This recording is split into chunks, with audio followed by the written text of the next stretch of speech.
ora everybody, Rachel from sunny Dunedin. I've had a hectic couple of days because my school hall caught fire, and sadly we still had a whole lot of admin stuff in there because we've just built a new block. So yeah, it's been a challenging couple of days, but we're coming right. We got some pies. They were nice and toasty. It was good. Kia ora everybody, my name is Rachel Chisnall. I am a science and chemistry teacher at Taieri College, which is in Mosgiel in Dunedin. I'm also sponsored, as you will, by Microsoft. I was part of their Innovative Educator Expert program this year, which was an amazing experience. I recommend everyone does it. And I love and am involved with SciChat and all the awesome SciChat peeps. I want to talk today about fireworks, which I think can be a spark for all sorts of learning.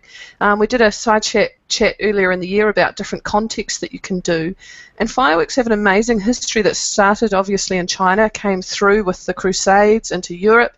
There are lots of historical events that happened around them, with the bombing of Parliament and Guy Fawkes. There's also pieces of music that are written by fireworks, and you can kind of track their progression through Europe by the composers that wrote those pieces of music. So there's just lots and lots of things that you can do about them. There's lots of awesome resources, the fun practicals that are so easy to set up, and it's one of my favourite things of blowing things up. So you can have fun with these, and two ways you can simply do it is, and I'll just hope that this works in the background, it's just with a spoon or a metal loop and some different salts. You can tip them into a Bunsen flame, or you can use a meth flame, and you'll get all sorts of amazing colours and sparks happening. My phone camera wasn't quite good enough to pick up, so you'll see we've used terrible safety technique and flipped a Bunsen burner upside down there so that you can see that really lovely red colour you can get from strontium. Or you've got Walt Whitman from Breaking Bad, who's spraying some of those salts through a Bunsen burner flame. And that's not difficult, and it's reasonably safe for students to do.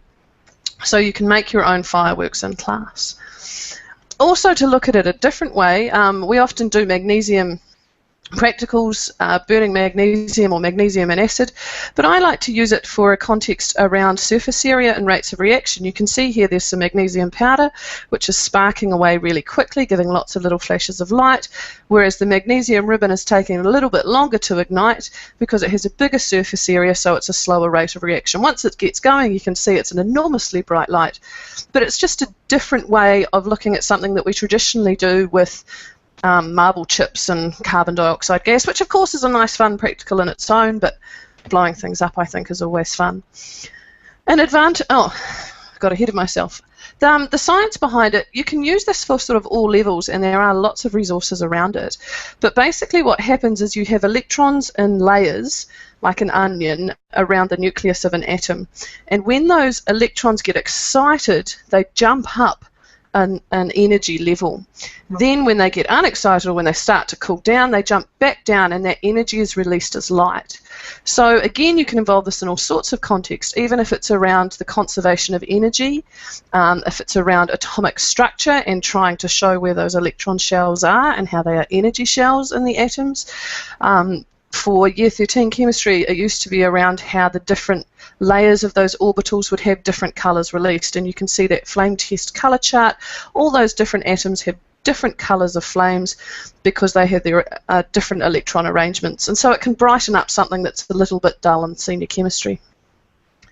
There's also enormous resources. My favourite one is a link here where there's lots of little videos and animations to go with actually designing your own fireworks, so you can program in different bits and pieces.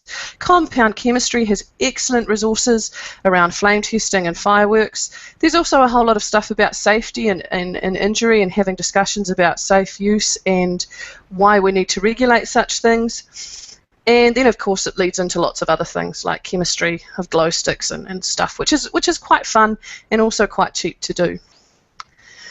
So if you want any of the resources, I've tried to put some in a pond bucket. I'm having issues making it public. I promise the link will work soon.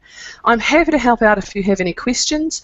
If your school would like some of these chemicals, I'm happy to send some to you, or hit up Dave, who's also presenting today. There are my email addresses and my Twitter handle, and I would love to hear from you. Thank you.